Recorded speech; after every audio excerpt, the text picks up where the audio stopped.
Hi guys, welcome back to our channel Gaming Basics. In today's video, I will be teaching you guys how to change the username on your Slotomania game.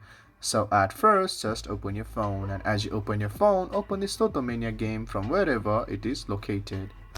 And as you open your game, all you have to do is just look at your left top corner for your profile picture, and as you see it, just click on there at first.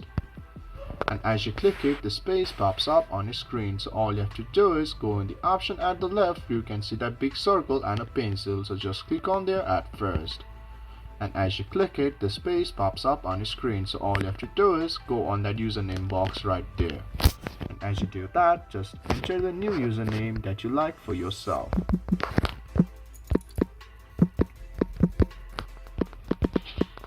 And as you type it, all you have to do is click on the option save.